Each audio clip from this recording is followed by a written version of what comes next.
आज भारताचा I T sector हा एक फक्त उद्योग नाही, तो लाखो स्वप्नांचा आधार आहे, लाखो कुटुंबाची सुरक्षितता आहे आणि मिडल क्लासचा आत्मविश्वास सुद्धा आहे. पण एक प्रश्न असा आहे, जर हा पाया हलायला लागला तर? कारण इतिहास सांगतो, सगळ्यात मजबूत वाटणाऱ्या गोष्टीसुद्धा अचानक कोसळतात आणि भारताच्या आय टी सेक्टरची कहाणी देखील तशीच आहे. एक काळ होता जेव्हा भारत टेक्नॉलॉजीच्या जगात जवळजवळ अस्तित्वातच नव्हता. ना इनोव्हेशन ना ग्लोबल रिस्पेक्ट. पण मग 1990चं दशक आलं आणि जग डिजिटल होत गेलं. कॉम्प्युटर्स प्रत्येक सिस्टममध्ये शिरले. पण या रेव्होल्युशनमध्ये एक छोटासा बग लपला होता. कॉम्प्युटर्समध्ये वर्ष फक्त 2 डिजिट्समध्ये स्टोअर होत होतं. साल 1999 वरून 2000 येणार होतं आणि सिस्टम्स कन्फ्यूज होऊ शकत होतं. बँक्स बंद पडू शकत होत्या, फ्लाईट्स क्रॅश होऊ शकत होते, इकॉनॉमी कोलॅप्स होऊ शकत होती. जग घाबरलं होतं आणि याच क्षणी भारत पुढे आला. रिसोर्सेस नव्हते, पण होते लाखो तरुण इंजिनियर्स, हुशार, मेहनती आणि तयार. भारताने जगाला सांगितलं की आम्ही ही समस्या सोडवू शकतो आणि जगाने विश्वास ठेवला. प्रोजेक्ट्स भारताला आले, इंजिनियर्स दिवस रात्र काम करू लागले, लाखो सिस्टम्स फिक्स झाले आणि त्या घटनेने भारताचं फ्युचर कायमचं बदललं. इन्फोसिस, TCS, विप्रोसारख्या कंपन्या वेगाने वाढल्या, जॉब्स वाढू लागले, सॅलरीज वाढल्या. एका छोट्या गावातील मुलगा जो कधी काळी बेसिक जॉबचं स्वप्न पाहायचा, तो आता मोठ्या शहरात जाऊन लाखो रुपये कमवू लागला. इंजिनिअरिंग हा करिअर राहिलाच नव्हता, ते एक स्वप्न बनलं होतं. आई वडील त्यांच्या मुलांना सांगू लागले, इंजिनियर बन, कारण इंजिनियर म्हणजे रिस्पेक्ट, सिक्युरिटी आणि सक्सेस. आणि मग संपूर्ण देश एका दिशेने धावू लागला.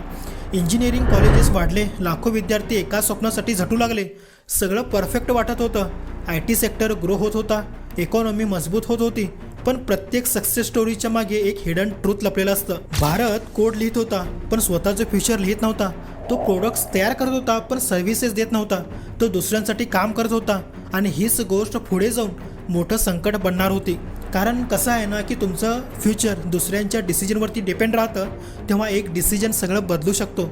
आणि तो बदल हळूहळू सुरू झाला होता. 2005च्या आसपास इंजिनियर होणं म्हणजे स्टेटस सिम्बॉल बनलं होतं. AC ऑफिस, हाय सॅलरी, अर्बन लाईफस्टाईल, मिडल क्लासचं आयुष्य बदललं होतं. EMI कल्चर सुरू झाला. होम लोन, कार लोन, सगळं स्टेबल इन्कमवर उभं होतं. आय टी सेक्टर फक्त जॉब देत नव्हता, तो संपूर्ण इकोसिस्टम चालवत होता. पण आत खोलवर कुठेतरी सायलेंट प्रॉब्लेम देखील वाढत होता. लाखो इंजिनियर्स तयार होत होते, पण त्यांच्यात पॅशन नव्हता, इनोव्हेशन नको होतं, जॉब्स हवा होता आणि कंपनीजसुद्धा या सिस्टममध्ये कम्फर्टेबल झाल्या होत्या. त्यांना इनोव्हेटर्स नको होते, त्यांना वर्कर्स हवे होते. सिस्टम चालू होतं, सगळं स्टेबल होतं. पण मग एक मोठा बदल जो दिसत नसताना सुद्धा सुरू झाला होता. जग बदलत होतं, टेक्नॉलॉजी इव्हॉल्व्ह होत होती आणि मग एक नवीन नाव समोर आलं आणि ते नाव म्हणजे आर्टिफिशियल इंटेलिजन्स. तर AI ना थकतो, ना सुट्टी घेतो, ना पगार मागतो आणि तो माणसापेक्षा फास्टर, चिपर आणि इफिशियंट आहे. जे काम करण्यासाठी शेकडो इंजिनियर्स लागतात, तेच काम AI फक्त एका सेकंदात आणि एकटा करतो. आणि इथेच भारताच्या आय टी सेक्टरचा पाया हलायला लागला.